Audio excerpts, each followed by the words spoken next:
So the social relief of distress grant expires in March, and President Cyril Ramaphosa is widely expected to extend it during his State of the Nation address tomorrow. Let's preview some anticipations from the Black Sash Executive Director, Rachel Bukasa. Ms. Bukasa, thank you very much for joining us this afternoon. So in January, yourselves as well as a number of organizations had a meeting with the President. Give us some context into that meeting and what your contribution was. Thank you so much for having me, Dudu. Yes, on the 18th, we met with the President as a cohort of civil society organizations, and there was two purposes to that meeting. One was to request the extension of the 350 grant for another financial year, and during that financial year, it would give government an opportunity to put policies in place that would sustain a long-term basic income grant. And as part of those discussions, we had some proposals with regards to how those steps can be tangibly taken and how we can take the conversation forward within that year of setting up something substantial. What did the conversation go like where affordability was concerned? A number of people worried that South Africa cannot afford this, and another school of thought says, well, we definitely can afford this, speaking to a guest earlier mentioning the 1 billion rand that was spent for the State Capture Commission. Yes, absolutely. So our position is that we cannot afford not to do it, essentially. As part of our proposals to the President when we met was that he sets up an expert panel, and we were going to come there and present to him how we've modeled these things and how they can work with what we currently have. So the issue is not that it can't be done. The issue is there a political will to listen to us, put these proposals on the table of how we can afford this in a way that is responsible for the economy and ensures the well-being of all South Africans. Was the prospect of a family grant looked at where the heads of households would then receive the grant as opposed to the 350 rand grant, and what tone did that conversation follow?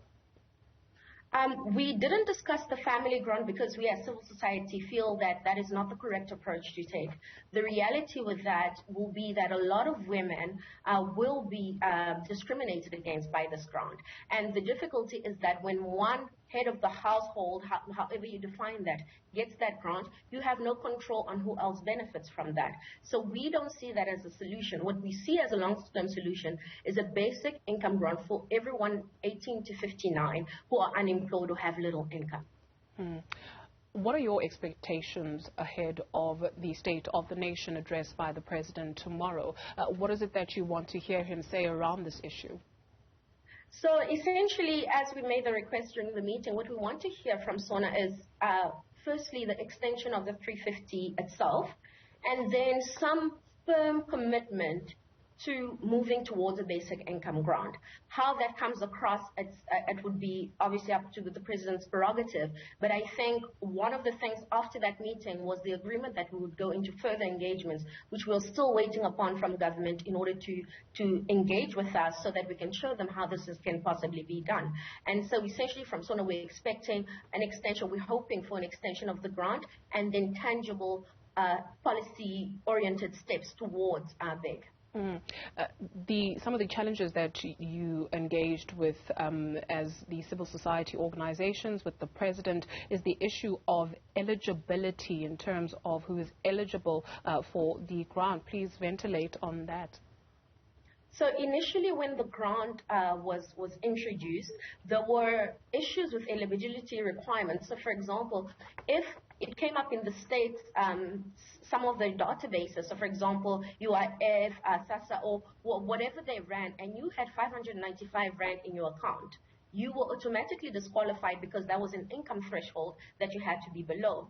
Now, obviously, you and I know that 595 rand a month for a person is not sufficient. And to disqualify someone purely based on that results in the fact that the people then are not encouraged to be able to go out into the informal economy and try to make something work for themselves. And they are essentially being punished for being active in the economy. And so we asked for the increase of that threshold as a level of disqualification to be increased so that it's not such a small amount that resulted in a lot of people being disqualified. The second thing was that caregivers were not allowed to initially be able to have accessing that grant because they they were getting the caregivers grant. And essentially, one of the requirements for us initially when the grant was brought was for that to be extended as well so that they can have access to, which the president heeded to, which we were really grateful for. But now the issue of the threshold of income you have to show is really low, and we're hoping that that gets addressed. Ms. Bukasa, perhaps you have a scoop for us. So in your engagements with the president, just anticipating what we're going to hear tomorrow, was there a firm commitment from him? I think there was a firm commitment to further engage.